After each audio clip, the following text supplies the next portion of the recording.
water. Cheers.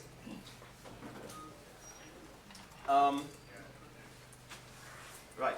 Kendra Initiative has been going for too many years. I've been doing it about 15 years. There is some people even in the audience that have known me that long, and it's painful.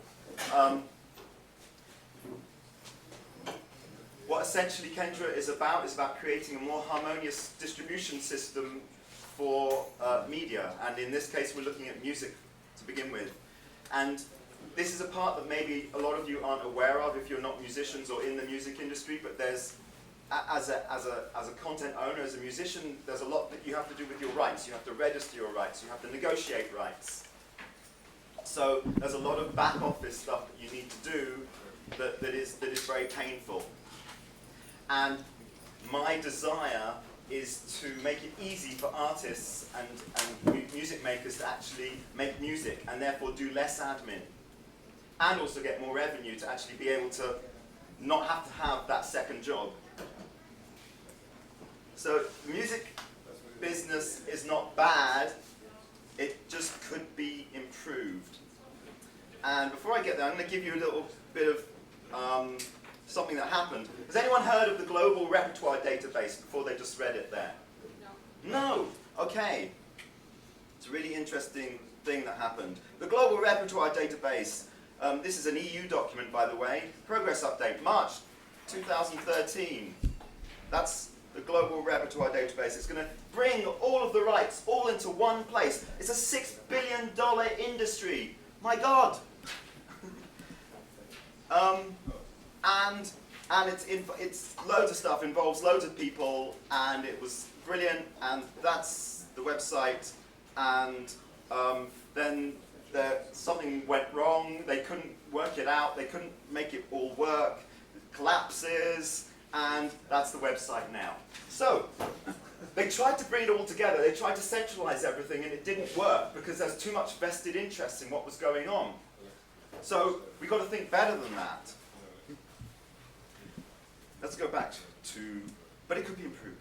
Okay, so why not connect all of the different service providers, the content the copyright management organizations like the PRS and the MCPS? Does anyone know any of these? Shout them out. PPL, ASCAP? Yes. Yes? Yes. Gamer? Okay. So, why not just connect them all with a protocol? Well, how do you do that? There's good examples of protocols. I don't need to tell you that.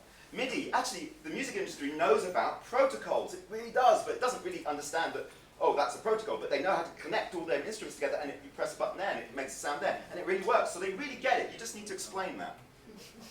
So let's make a protocol for music business logic, for transactions, for copyright. And so that's what Kendra's doing with Kendra Hub. And so we want to create a dashboard app that allows content owners, artists, bands, record labels, managers to manage production, marketing, sales, to map collaborations with each other, to track the samples that are used and by other people, and to track the samples that they use themselves, and to interact with fans and where you can read it, and to, I think more importantly than anything, to bring back, to integrate with external sources like Spotify and YouTube, bring back reports and integrate them. Okay, so beginning of last year we got a grant from the TSB, which was the Technology Strategy Board, and it's now called Innovate UK because they like to rebrand things and make them look new. It's a government organisation in the UK, and our funding finishes middle of this year. So I've really got to rush and get things done. And I'm going to show you a bit about what we've done. What shall I show you first?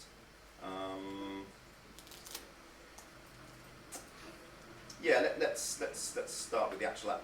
So what we're doing, we're prototyping the whole thing in Drupal because it's kind of a quick way of getting things going. We're kind of creating a place where each artist would have their own hub, and they put their own content metadata in it. and they'd put their contacts in it. So, for example, let's just go through it. Okay, hope the internet works.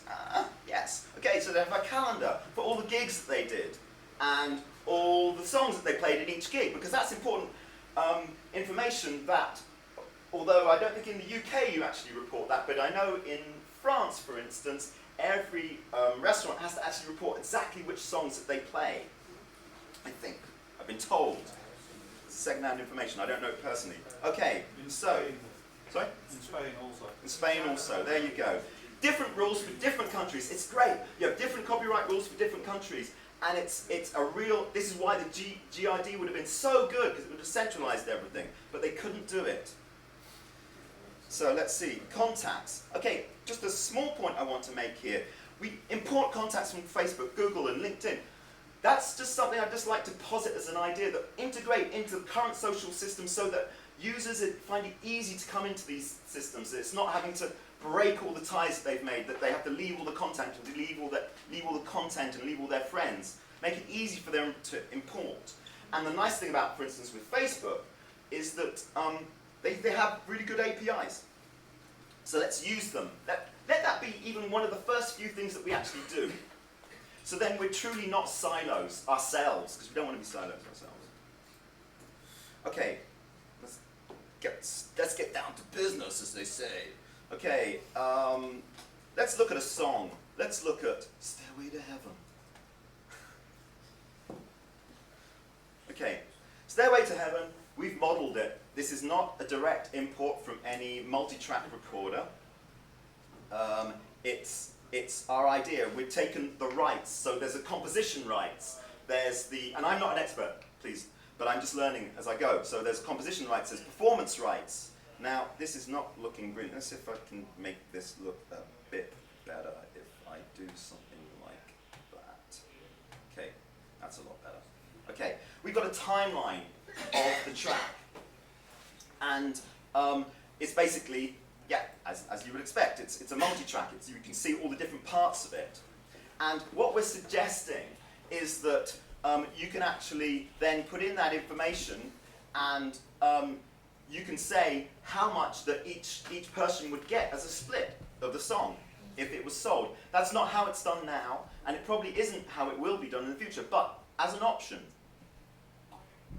What we want to do with Kendra Hub is be able to model what's currently done now and make it relevant for how people might want to work in the future. Give them the freedom to decide, because at the moment it's the copyright management organisations and the governments that decide how copyright is split up. Whereas we don't need to do it like that. We can actually decide for ourselves and encode those within rules, specifically per track, on a per track basis. So, what does this mean? It means that we have different ways of splitting up the rights, and then you can see we can split it up in a pie chart of how much each of the actors get, performers get, composers get. Okay, next. Let's go back to our clips page. Let's look at I'm just going to load an empty song so I can demonstrate embedding a sample. So what I'm going to do is I'm going to embed a sample of Stairway to Heaven in my new track. So now I've got sliders there. And you can see that here's the full track down there. Yeah, does that make sense? Stop me if it's really just like, what the heck are you talking about? So I'm going to move the sliders and it's going to automatically refresh the page, which is not very snazzy, but it's the best we could do with Drupal currently using this kind of interface, and it would be lovely if it was all very much more dynamic. But now you can see there's only 3 stems here. And that's because those are the only stems happening within the constraints of those sliders. So, and it recalculates the splits. So this is, if I've got one track over here and then I've got another track over here and I want to take a sample of that track and I'm going to put it into this track, then it can drag not only who the performers are, but also the copyright information behind them, because it's different. Because, say for example, David Bowie, actually the copyright might be assigned to David Bowie Inc. Corporated Limited in the Cayman Islands. You know, that's the legal entity behind that performer's 5 minutes. Okay, great, awesome. Right, very quickly then. So now let's go to a song that has loads of samples. Well, it doesn't have loads, it has a couple. We've got a sample of Stairway to Heaven, we've got a sample of Under Pressure, and is that including questions or total?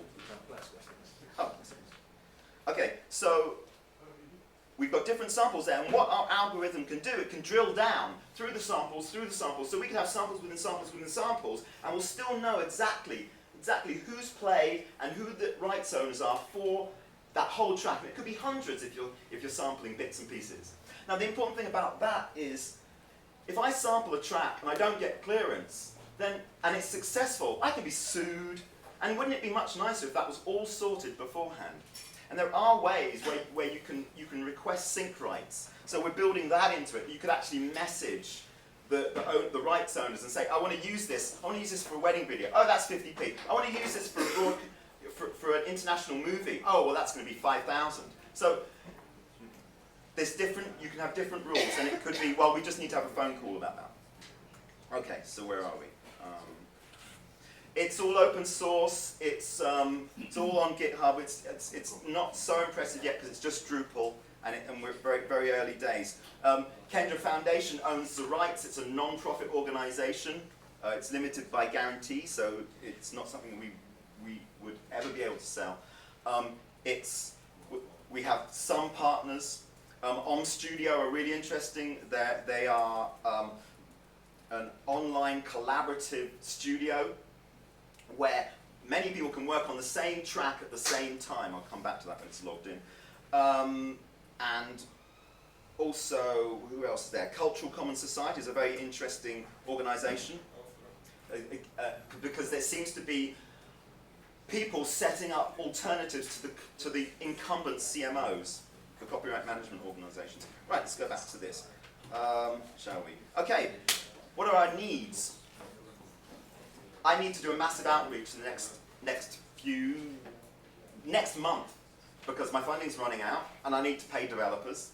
I need to get with music people. I need to get with industry. I need to get with technologists. I need to find other open source, free software, non-profit partners like our friends here at the Cultural Commons Society, other people that are in this space. But we're not limited to non-profit and open source, of course, because Studio's is closed source and it's for profit and great, and we want to work with them. And here is the system. And the great thing about that is because it's all online, it's all collaborative, they know exactly who has put what into that track. So all the rights information is already there. So if we export it, which is what we're planning to do with them, then it's already there. And in fact, Kendra Hub just disappears eventually because the actual applications will become aware of all of that metadata internally. And what we really want to do is create a protocol so they can all talk to each other. And as soon as you finish your mix, it gets sent off with all the rights information to the correct copyright management organization. So now I was confused. Is that including these questions or not? Minutes and now we have questions. Great, awesome. I think thanks. I think that is there. So yeah, questions. You're saying that you need musicians. Do you curate them, or do they come to you just like that? No, I need musicians who are visionaries. I need musicians who are able to say, we need this, and we'll put time and energy into helping you make this happen. Because I'm spending my own money doing this. Even though I've got a 55% grant from the UK, I'm putting my own money into it in order to match it, and it's non-profit. So are you in touch with PRS as well? I'm in touch with the PRS. I'm in touch with the Copyright Hub. Are they supporting you? Not financially. It's very early days. I've been talking more to the PPL. They're interested.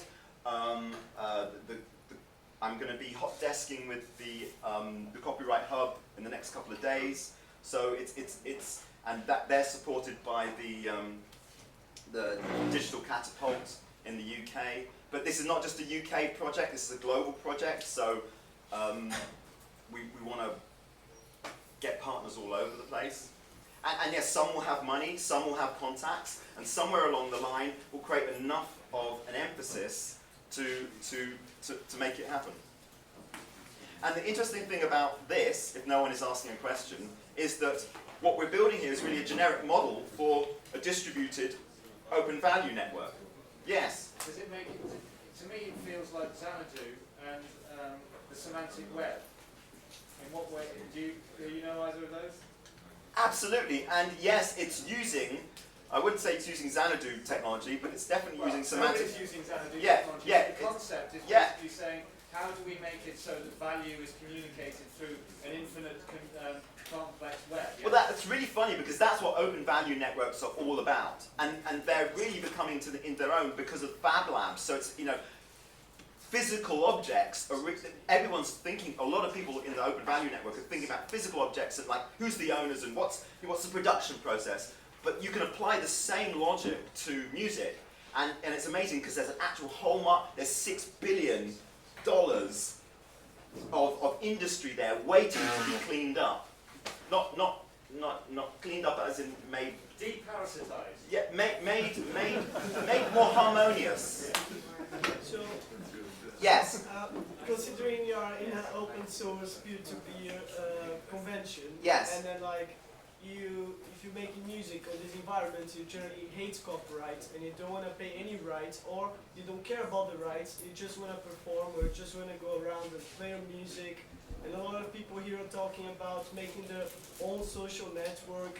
I really fail to see how connecting to Spotify, Facebook, Google, and paying copyright to other people connects with the subject. Good question. That's your choice as an artist. There are other people out there who may choose that they want to be an artist and they may want to just actually stick their whole life, they don't want to do anything else but make beautiful, beautiful music. With other people sample paying copyrights for them.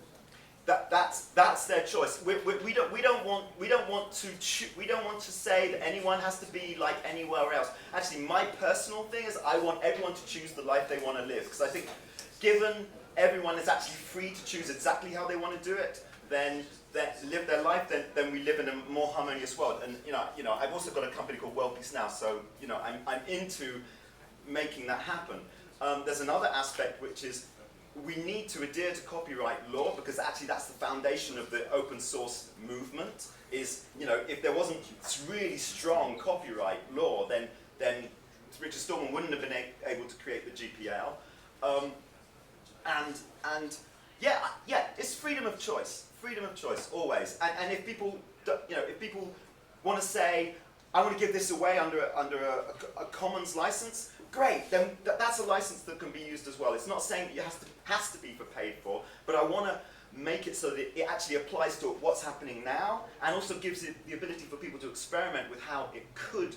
You know, then they can play around with, with this tune I'll do open commons. This one, but the problem at the moment is I have to go to a different system. But if you could all do it from one system, one harmonious platform, or protocol, I should say, that could allow you to do free, paid for, different kinds of licenses, then I think we're in a much better chance of then people will actually be able to plug in and plug out service providers. But at the moment, it's all kind of like, come with us and we want to keep you. But, yeah. Thank you very much. So 3 ohms now. Okay.